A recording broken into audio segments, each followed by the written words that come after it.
నమస్కారం వార్తలకు స్వాగతం. ముందుగా ముఖ్యాంశాలు. విజయవాడ శ్రీశైలం సీప్లేన్ ప్రారంభోత్సవంలో పాల్గొన్న సీఎం చంద్రబాబు నాయుడు. ఈ సందర్భంగా ప్రసంగం. మహారాష్ట్ర ఎన్నికల ప్రచారంలో ప్రధాని మోదీ తెలంగాణ ప్రభుత్వంపై దుష్ప్రచారం చేశారు. సీఎం రేవంత్ రెడ్డి వెల్లడి. అసభ్యకర పోస్టులు పెడితే జూలం తప్పదని హెచ్చరించిన మాజీ మంత్రి పీతల సుజాత. విజయవాడ శ్రీశైలం సీప్లేన్ ప్రారంభోత్సవంలో సీఎం చంద్రబాబు నాయుడు పాల్గొన్నారు. ఈ సందర్భంగా ఆయన మాట్లాడారు.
కానీ ఉద్యోగాలు కానీ హౌసింగ్ కానీ ఇవన్నీ కల్పించాల్సిన అవసరం ఉంది. దానికి కూడా నేను చాలా స్పష్టమైన ఆదేశాలు ఇచ్చి అవి కూడా వర్కౌట్ చేస్తాం. ఇప్పుడే నేను గండికోట మీరు చూస్తే గ్రాండ్ క్యానియన్ ఆఫ్ ఇండియా ప్రపంచంలో టాప్ 10 ప్లేసెస్ లో ఇది ఒక ప్లేస్. ఇది ఎవరు ఎన్నిసార్లు నేను ప్రమోట్ చేసినా తర్వాత వచ్చేవాళ్ళు పట్టించుకోలేదు కాబట్టి అది అక్కడే ఉంది. ఇది మనం చూస్తే 13వ శతాబ్దంలో నిర్మించబడింది ఈ గండికోట.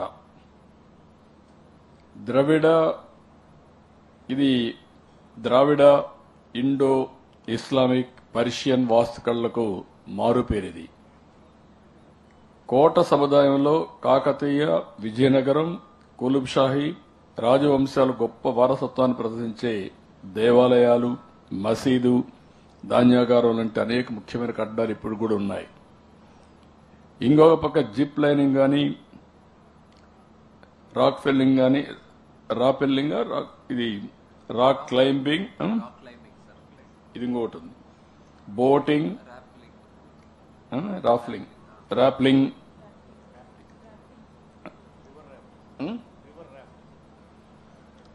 అది ఒక గేమ్ కింద అడ్వెంచర్ గేమ్స్, ఇవన్నీ అడ్వెంచర్ స్పోర్ట్స్, కయాకింగ్ వంటి సాహస కార్యక్రమాలకు కూడా ఇక్కడ అవకాశాలు మెండుగా ఉన్నాయి. ఇక్కడ ఈరోజు రోజుకు 3,000 మంది వస్తూ ఉంటారు.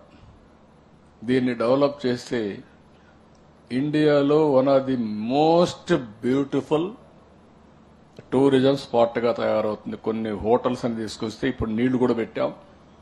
25 టీఎంసీ నీళ్లు పెట్టాం. ఇప్పుడు నేనైతే మా వాళ్ళకి చెప్పాను, రామ్మోహన్ రెడ్డి గారికి చెప్పాక చేయలేకపోయాడు. అక్కడ దిగాలని చెప్పాను ఈరోజు గండికోటలో, కానీ ఈరోజు దించలేదు. కానీ ఆ ప్లేస్ ని ఐడెంటిఫై చేస్తున్నాం. గండికోటలో సీ ప్లేన్ ఆపరేషన్స్ ఉంటాయి. ఈరోజు మేము చేసేది ట్రయల్. ఈ ట్రయల్ అయిన తర్వాత మార్చి నుంచి రెగ్యులర్ సీ ప్లేన్ ఇక్కడికి వస్తుంది. అప్పటికి జట్టి అవన్నీ శుభ్రం కట్టేస్తాం. కట్టిన తర్వాత గవర్నమెంట్ ఆఫ్ ఇండియా సహకారంతో రాష్ట్ర ప్రభుత్వం, ప్రైవేట్ ఆపరేటర్ కలిసి సీ ప్లేన్స్ ఎక్కువ ఆపరేట్ చేస్తాం. టూరిజాన్ని ప్రమోట్ చేస్తాం.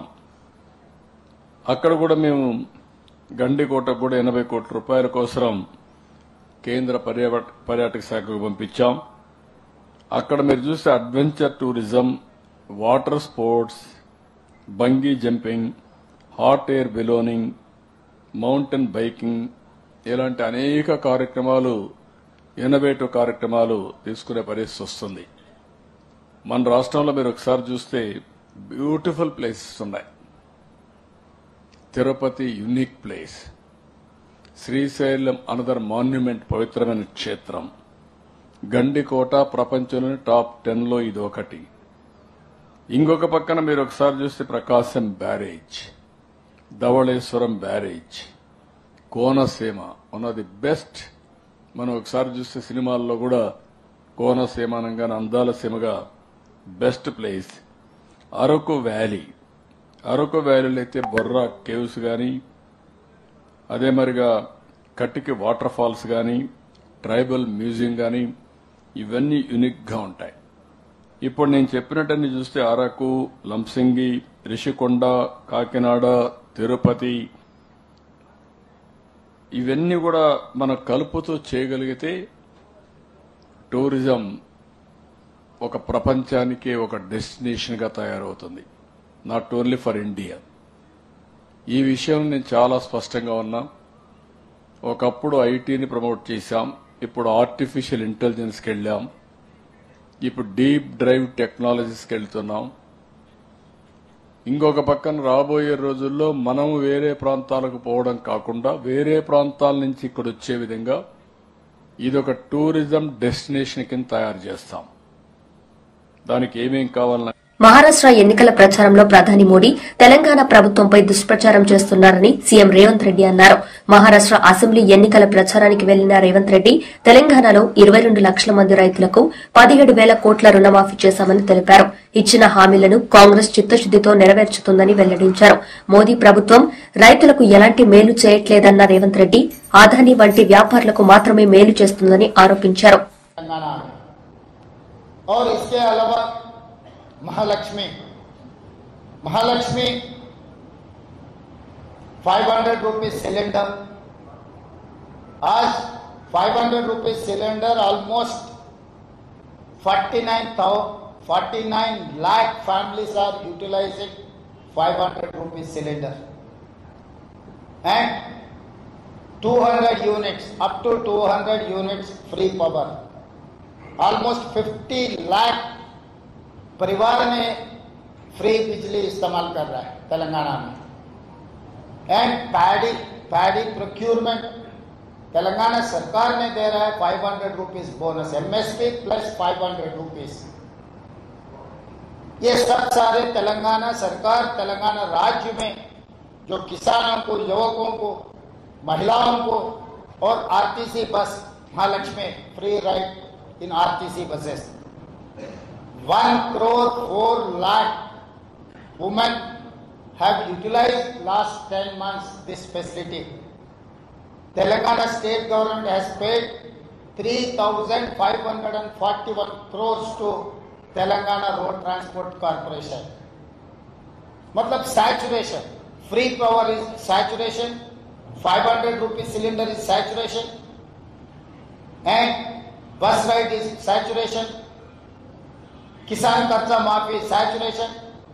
सरकार ने जितने भी नोटिफिकेशन दिए हर नोटिफिकेशन का हम नौकरी दिया हुआ है. तो ये सब सारे हम लोग वादा किए, वादा निभाए. Other than this caste census जो राहुल जी बार बार कह रहे थे this is X ray, I wanted to extend that X ray mega family health checkup.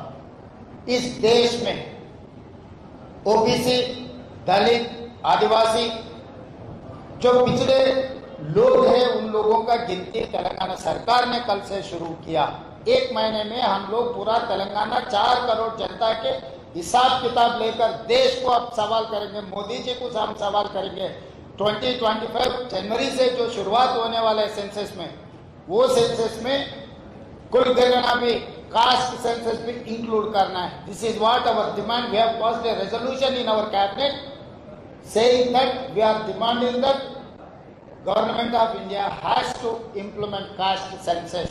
This is what our challenge to Narendra Modi. जो राहुल जी ने बात दिया हुआ है देश को, जनता को, 140 करोड़ लोगों को, 140,000 करोड़ लोगों को जो बात दिया हुआ है, बात निभाने का काम कांग्रेस पार्टी के है. इसीलिए बीजेपी ने या मोदी जी खासकर महाराष्ट्र में बोलने के लिए उनका कोई सक्सेस स्टोरी नहीं है। इसीलिए उनका जब सक्सेस स्टोरी नहीं है तो दूसरों के ऊपर इल्जाम लगा के चुनाव जीतने के लिए मोदी जी का आदत है, वो ऐसा कोशिश करने का उनका आदत है। हम बचपन में पढ़ते थे किताबों में, महाराष्ट्र बोले तो छत्रपति शिवाजी महाराज, फूले जी, डॉक्टर बाबा साहेब अम्बेडकर, बाला साहेब ठाकरे जी, शरद पवार जी। अब इतना तकलीफ हो गए, हम कुछ पढ़े थे, कुछ सुने थे, मगर आज कुछ देख रहा है। एकनाथ शिंदे जी, अजित पवार जी, ये वीरों का धरती है। ऐसे धरती में जो गुजरात के गुलाम बनकर एकनाथ शिंदे जी और अजित पवार जी ने सरकार चलाने के लिए, इस चुनाव जीतने के लिए जो कोशिश कर रहा है, झूठों पे झूठ बोलकर। इसीलिए आज मैं भारतीय जनता पार्टी को वो नाम से बुलाया तो ठीक नहीं है, भारतीय झूठा पार्टी। ये भारतीय झूठा पार्टी को महाराष्ट्र के जनता इस चुनाव में हराना है। इस चुनाव कांग्रेस पार्टी जीत या नहीं, शरद पवार उद्धव ठाकरे की जीत नहीं है, ये सच्चा की जीत है। इस जीत में पत्रकार लोग आप भी हमारे साथ में रहना है, क्योंकि ये आपके महाराष्ट्र के identity, it's a pride of Maharashtra.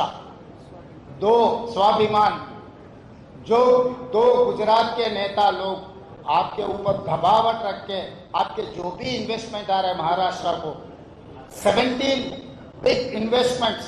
BRS leader Dasoju Shravan Kumar media సమావేశం నిర్వహించారు. ఈ సందర్భంగా ఆయన మాట్లాడారు.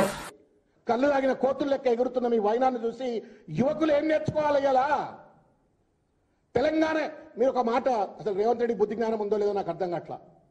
ప్రజలు ఏం తిడుతున్నారో ఒక్కసారి ఆలోచించండి. నేను చూపెడదాం అనుకున్నా, యాక్చువల్గా వాళ్ళ వీడియోలు అన్ని చూపెడదాం అనుకున్నా. మహిళలు తిట్టిన తిట్లుంటే రేవంత్ రెడ్డి చెవులల్లో రక్తాలు గారుతాయి, రక్తాలు. అంత దుర్మార్గంగా తిడతా ఉన్నారు. 10 నెలల్లో భారతదేశంలో ఏ రాష్ట్ర ముఖ్యమంత్రిని స్వాతంత్రం వచ్చినప్పటి నుండి ఇప్పటిదాకా ఏ ప్రజలు కూడా తిట్టనటువంటి ఒక తిట్లో తిడతా ఉంటే వాళ్ళకి సమాధానం చెప్పుకోలేక నీ కుట్రపూరిత వైఖరి నుండి నువ్వు వెనక్కి తగ్గకుండా ఇవాళ అక్కస్తోటి రేవంత్ కేసీఆర్ గారి పైన దాడి చేసే ప్రయత్నం చేస్తా ఉన్నావు. ఇది ఎంతవరకు న్యాయం అని చెప్పని నేను అడుగుతా ఉన్నాను. ఇవాళ ఇంకో విషయం ఏంటంటే, ఈ పటేల్కు ప్రచారం తక్కువ, పని ఎక్కువైపోయింది. పని తక్కువ, ప్రచారం ఎక్కువైపోయింది. ఎవడు చేయమండి ఆయన పాదయాత్ర? అక్కడ చేసినోడి నువ్వు ప్రజలను ఎడ్యుకేట్ చేయ. అక్కడ why is that there is the need for revival of Musi river, దానివల్ల వచ్చే కష్టమైంది, నష్టమైంది చెప్పని ప్రజలను ఎడ్యుకేట్ చేసేది పోయి కేవలం కేసీఆర్ గారిని తిట్టడం కోసం పాదయాత్ర పెట్టుకున్నాడు. ఇంకొక విషయం చెప్పదలుచుకున్నా, పుట్టినరోజు ఆ పెద్ద మనిషిది నిన్న. ప్రజలు ఆశీర్వాదం కావాలని కోరుకుంటారు. తను బాగుండాలా, తనతో పాటు సమాజం బాగుండాలా, ప్రజలందరూ బాగుండాలా, లేకపోతే ఇంకో నాయకులు బాగుండాలని చెప్పని కోరుకుంటారు. అది విఘ్నతతో కూడుకున్నటువంటి ఒక వ్యక్తి చేసేటువంటి ప్రయత్నం, కనీస విఘ్నత. ఐఎమ్ నాట్ సేయింగ్ పెద్దగా విజ్డమ్ ఉన్న యోగులు కాదు, మామూలు కనీస విఘ్నత ఉన్నాడు. ఆ మాత్రం కూడా విఘ్నత లేకుండా కుసంస్కారి లెక్క తన పుట్టినరోజు పూట కేసీఆర్ ను కుక్క సాగు చేస్తానంటాడు. తన పుట్టినరోజు రోజు హరీష్ రావు కేటీఆర్ గారిని నేను బుల్డోజర్ ఎక్కి చంపిస్తా అని మాట్లాడుతున్నాడు. ఇది భాషేనా? ఇది సంస్కారమా? ఇది న్యాయమా? ప్రతిపక్ష పార్టీలు ఇట్లే తిడితే నిన్నెన్ని తిట్టి ఉండాల్సింటే మరే. అసభ్యకర పోస్టులు పెడితే జులుం తప్పదని హెచ్చరించారు మాజీ మంత్రి పీతల సుజాత. ఈ సందర్భంగా నిర్వహించిన మీడియా సమావేశంలో ఆమె మాట్లాడారు. మేము ముందుకొచ్చాం, ఆ రోజు అమ్మాయి కుటుంబానికి అండగా నిలబడ్డాం. కానీ వైసీపీ గవర్నమెంట్ లో ఒక సీఎం గా కుటుంబాన్ని మీరు పరామర్శించలేదు, మీ నాయకులు పరామర్శించలేదు. అంత దారుణంగా మహిళల పరిస్థితి వైసీపీ గవర్నమెంట్ లో ఉంది. అది చీకటి రోజు. దిశ చట్టం అనేసి ఒక దశ లేని చట్టాన్ని తీసుకొచ్చి మీరు అబద్దాలన్నీ మాట్లాడారు. ఒక్క కేసు కూడా నమోదు కాలేదు. ఆ టైంలో అలా దిశ చట్టానికి చట్టబద్ధత లేకపోతే 3 ఉరిశిక్ష చేశామని ఆ టైంలో మీ మంత్రులతో చెప్పిస్తారు. ఎంత ఘోరం అండి, ఎంత అబద్దాలండి. మీ గవర్నమెంట్ లో ఉన్నటువంటి మహిళలే మాట్లాడతారు. తల్లిల పెంపకాలు సరిలేదని మీ గవర్నమెంట్ లో ఉన్నటువంటి మంత్రులు మాట్లాడారు. తాగి రేప్ చేశాడు, లేకపోతే రేప్ చేసే ఆలోచన వాడికి లేదు అని మీ గవర్నమెంట్ లో, వైసీపీ గవర్నమెంట్ లో మహిళా మంత్రులు మాట్లాడారు. 1-2 రేపులకే ఏదో అయిపోయినట్టు, ఏదో జరిగిపోయినట్టు మాట్లాడేస్తున్నారు టీడీపీ వాళ్ళని. మీ గవర్నమెంట్ లో ఉన్నటువంటి ఆనాటి మీ మహిళ ఎమ్మెల్యేలు మంత్రులు మాట్లాడారు. జగన్మోహన్ రెడ్డి గారు ఎంత దారుణంగా వాళ్ళతో మాట్లాడించారు. ఎంత దారుణమైనటువంటి సంఘటనలు వైసీపీ గవర్నమెంట్ లో జరిగితే స్పందించకపోగా మళ్ళీ ఆ మహిళల కుటుంబాలను ఎంత అవమానకరంగా మీ పార్టీలో ఉన్నటువంటి మహిళలు ఆనాడు మాట్లాడారు. అవి చీకటి రోజులండి జగన్మోహన్ రెడ్డి గారు. మరి అంతేకాకుండా జంగారెడ్డిగూడెంలో మీ కల్తీసారా, మీ నాయకులు అమ్మినటువంటి కల్తీసారా తాగి దాదాపుగా 27 మంది చనిపోయారు. 27 మహిళల యొక్క మాంగళ్యాలు తెగిపోయాయి. ఆ కుటుంబాలన్నీ కూడా రోడ్లు పడ్డాయి. దానికి కారణం మీ గవర్నమెంట్ కాదా? ఆ మహిళల యొక్క కుటుంబాలకి అన్యాయం జరిగింది మీ గవర్నమెంట్ లో కాదా? ఇటీవల జరిగిన అమెరికా ఎన్నికల్లో అమెరికా అధ్యక్షుడిగా డొనాల్డ్ ట్రంప్ తిరిగి గద్దెనెక్కాడు. అయితే డొనాల్డ్ ట్రంప్ అధికారంలోకి రావడం వల్ల అమెరికా వెళ్లాలనుకునే భారతీయులకు చాలా ఇబ్బందులు తెచ్చిపెడుతుందని నిపుణులు చెబుతున్నారు. ముఖ్యంగా డొనాల్డ్ ట్రంప్ ఎలాంటి నిర్ణయం తీసుకుంటారో అని భారత ఇన్ఫర్మేషన్ టెక్నాలజీ రంగం ఉత్కంఠంగా ఉంది. ముఖ్యంగా ట్రంప్ అధికారంలోకి రావడం వల్ల మంచి కూడా అదే స్థాయిలో ఉంటుందని నిపుణులు చెబుతున్నారు. మెదక్ జిల్లా కొల్చారంలో రైతు గర్జన సభకు హాజరైన మాజీ మంత్రి హరీష్ రావు హామీ ఇవ్వకపోయినా కేసీఆర్ రైతు బంధు పెట్టారని గుర్తు చేశారు. రైతు బీమా సహా అనేక పథకాలు అమలు చేశారన్నారు. అందుకే కేసీఆర్ రైతుల సీఎం అయ్యారని ఆయన తెలిపారు. 100 రూపాయల బాండ్ పేపర్ మీద రాసి ఇలా అధికారంలోకి వచ్చింది కాంగ్రెస్ ప్రభుత్వం. ఇలా 100 రోజుల్లో అమలు చేస్తామని మోసం చేసిన కాంగ్రెస్ పార్టీ, బాండ్ పేపర్ మీద రాసిచ్చిన కాంగ్రెస్ పార్టీ మీద ఇలా కేసు పెట్టాలి. కానీ ఎవరి మీద పెడుతున్నారు కేసులు? సోషల్ మీడియాలో ఏమైనా నీ 6 గ్యారెంటీలని ప్రశ్నించిన వాళ్ళ మీద కేసులు పెడుతుండ్రు తప్ప ఇలా మోసం చేసింది కాంగ్రెస్ పార్టీ. దేవుని మీద ఒట్టు పెట్టి మోసం చేసింది రేవంత్ రెడ్డి. బాండ్ పేపర్ మీద రాసిచ్చి మోసం చేసింది కాంగ్రెస్ పార్టీ. ఇలా 100 రోజులు పోయి 300 రోజులు వచ్చినాయి. అమలైనాదే? బాండ్ పేపర్ మీద ఇచ్చిన 6 గ్యారెంటీలు 13 హామీల్లో 1-2 తప్ప అంత ఉత్తాయే. ఏ ఒక్కటి కూడా అమలు కాలే. వృద్ధులకిచ్చే 4000 పెన్షన్ రాలే, మహిళలకిచ్చే 2500 రాలే, రైతులకిచ్చే రైతు బంధు రాలే. ఏది కూడా అమలు కాని పరిస్థితి ఉన్నది. కానీ మనం ఆలోచించాలి.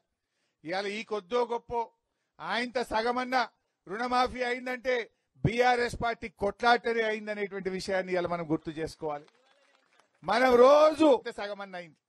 ఈంత కొట్లాడకపోతే ఇంకింత ఎగబెట్టాడు ఆయన. ఇడవద్దు ఆయనను మనం ఎంబడబడాల్సిందే. ఇప్పుడు ఏమన్నా డిసెంబర్ 9కి అన్నారు, కాలే.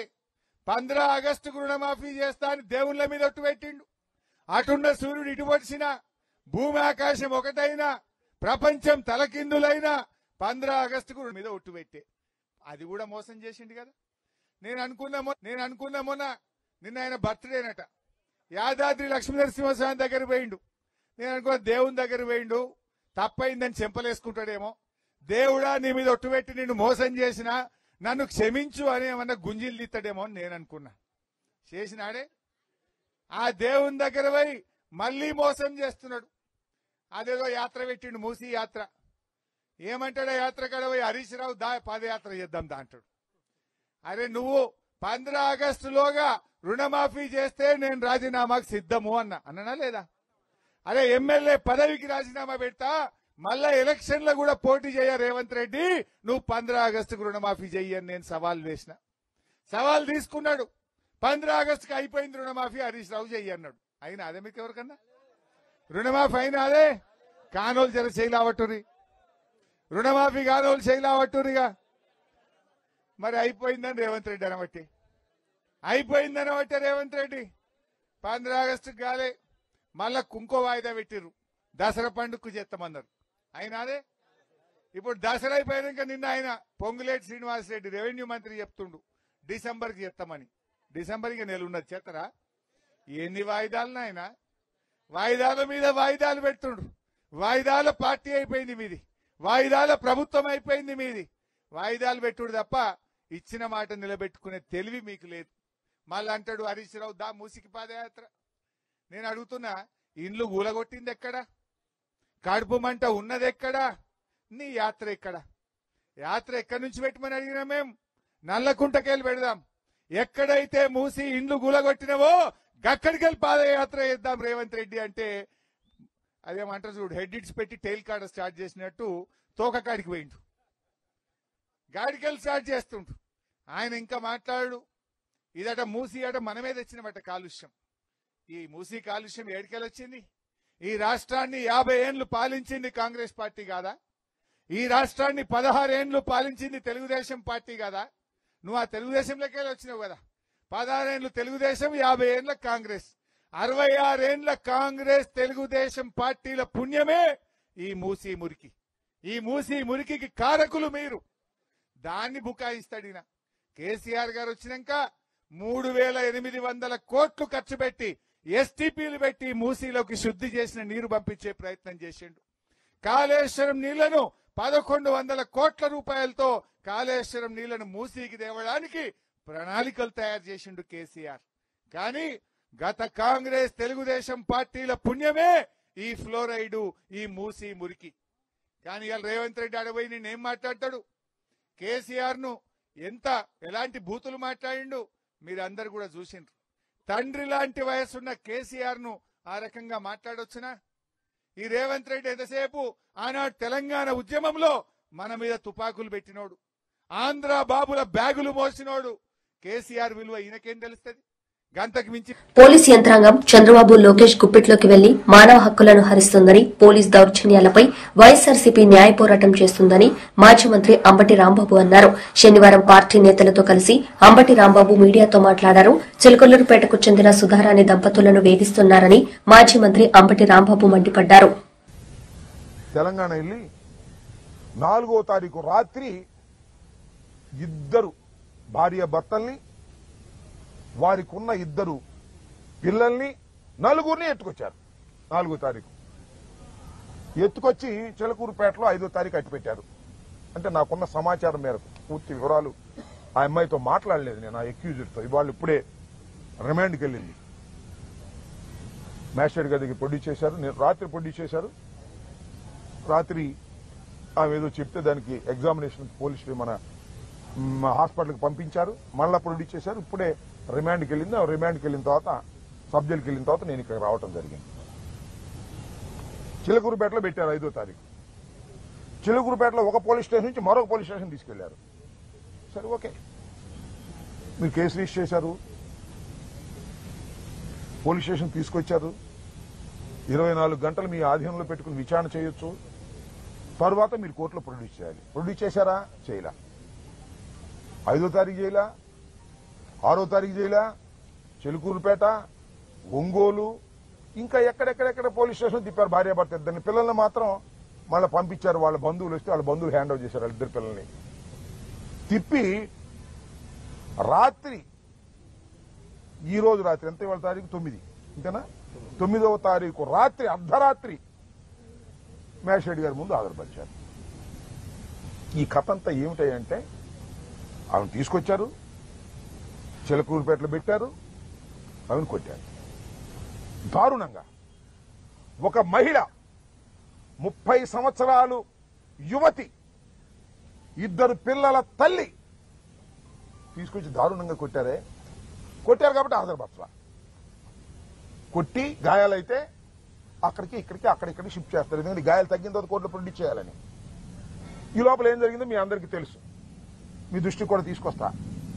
నిన్న సాయంత్రం వైఎస్ఆర్ కాంగ్రెస్ పార్టీ హైకోర్టులో హెబియస్ కార్పస్ పిటిషన్ వేశాం. అయ్యా, మా సోషల్ యాక్టివిటీస్ చేసిన వారిని పట్టుకుపోతున్నారు, రోజుల తరబడి వారి దగ్గర అట్టు పెట్టుకుంటున్నారు, వారిని హింసిస్తున్నారు, వారిని కొట్టి అంబటి రాంబాబు చెబితే మేము పోస్ట్ పెట్టామని చెప్పమంటున్నారు, లేకపోతే మా మేయర్ గారు మనోహర్ గారు పెట్టమంటే పెట్టాం ఆ పోస్టింగ్ అని చెప్పమంటున్నారు, చెబితే మా ఇద్దరిని కూడా లోపలేద్దామని పాపం లోకేష్ గారు ఆలోచన. ఇది ధర్మం కాదండి, హెబియస్ కార్పస్ వేస్తున్నాం మేము, ఎక్కడున్నా కూడా వాళ్ళని ట్రేస్ చేయండి అంటే నిన్న honourable high court has given 1 order. ఏమనిచ్చిందంటే ఎవరెవరు పోలీస్ స్టేషన్, ఈ సంబంధిత పోలీస్ స్టేషన్లు ఏమున్నాయో, ఇప్పుడు చిలకూరుపేట పోలీస్ స్టేషన్ ఉంది కదా, 4వ తారీఖు నుంచి ఇవాళ వరకు చిలకలూరుపేటలో ఉన్న 2 పోలీస్ స్టేషన్స్, అదేవిధంగా ఒంగోలులో ఉన్నటువంటి పోలీస్ స్టేషన్ లో సీసీ కెమెరాల్లో ఉన్న విషయం అంతా కూడా మీరు ఆ ఫుటేజ్ ని మ్యాజిస్ట్రేట్ కి సబ్మిట్ చేయండి ఇమీడియట్ గా అన్నారు. అంటే ఏం జరిగిందో 4వ తారీఖు నుంచి అక్కడ కనపడింది. ఈ అమ్మాయి వచ్చింది, వెళ్ళింది, పిల్లల ఆధార్ వచ్చింది, అంతా కూడా. రాత్రి ఆట రాగానే భయపడ్డారు. ఇక కోర్టు వారు ఇంటర్ఫీర్ అయ్యారు. ఈ రాత్రి ఎట్లాగైనా సరే ఈమెను హాజరుపరచాలి కోర్టులో. హాజరుపరచకపోతే దట్ ఇస్ ఇల్లీగల్ కస్టడీ, చాలా ప్రమాదం అనే ఉద్దేశంతో రాత్రి ఎందుకు హాజరుపరిచారంటే రేపు ఎల్లుండి ఇవాళ మహారాష్ట్రలోని నాందేడ్ జిల్లాలో ప్రధానమంత్రి నరేంద్ర మోడీ పర్యటించారు. ఈ సందర్భంగా నిర్వహించిన సభలో ఆయన ప్రసంగించారు. जब आप अलग अलग जाति में बटेंगे तो आपकी संख्या कम होगी, फिर कांग्रेस वाले आपका आरक्षण आपसे छीनेंगे. यही कोशिश नेहरू जी से लेकर राजीव गांधी तक सबने की थी. अब वही काम, वही चालबाजी करके कांग्रेस के शहजादे देश की जनता की आंख में धूल झोंक रहे हैं. उनका मकसद यही है. और इसलिए मैं देशवासियों को कहता हूं, समाज को तोड़ने वाली इनकी प्रवृत्तियों से सावधान रहना है. हम एक रहेंगे तो सेफ रहेंगे. हम एक रहेंगे तो हम एक रहेंगे तो हम एक रहेंगे तो हम एक रहेंगे तो साथियों, विकसित भारत तभी संभव है जब महाराष्ट्र विकसित होगा, महाराष्ट्र का हर परिवार समृद्ध होगा. केंद्र और महायुति की सरकार आपके सपनों को पूरा करने में जुटी है. महायुति के उम्मीदवारों को भारी बहुमत से जिताकर आप अपने भविष्य को सुरक्षित करेंगे. आपने आज हम सब पर इतनी बड़ी तादाद में आकर के जो आशीर्वाद बरसाया है, मैं नांदेड़ की धरती का, नांदेड़ के लोगों का, इस पूरे क्षेत्र के लोगों का सर झुका करके आभार व्यक्त करता हूं. मेरे साथ बोलिए भारत माता की, भारत माता की. दोनों हाथ ऊपर करके पूरी ताकत से बोलिए भारत माता की, भारत माता की, भारत माता. వార్తలు ముగించే ముందు ముఖ్యాంశాలు మరోసారి. విజయవాడ శ్రీశైలం సీప్లేన్ ప్రారంభోత్సవంలో పాల్గొన్న సీఎం చంద్రబాబు నాయుడు. ఈ సందర్భంగా ప్రసంగం. మహారాష్ట్ర ఎన్నికల ప్రచారంలో ప్రధాని మోదీ తెలంగాణ ప్రభుత్వంపై దుష్ప్రచారం చేశారు. సీఎం రేవంత్ రెడ్డి వెల్లడి. అసభ్యకర పోస్టులు పెడితే జూలం తప్పదని హెచ్చరించిన మాజీ మంత్రి పీతల సుజాత. ఈ వార్తలు ఇంతటితో సమాప్తం. తిరిగి ప్రసారమయ్యే వార్తల్లో మళ్లీ కలుద్దాం. అంతవరకు సెలవు. నమస్తే.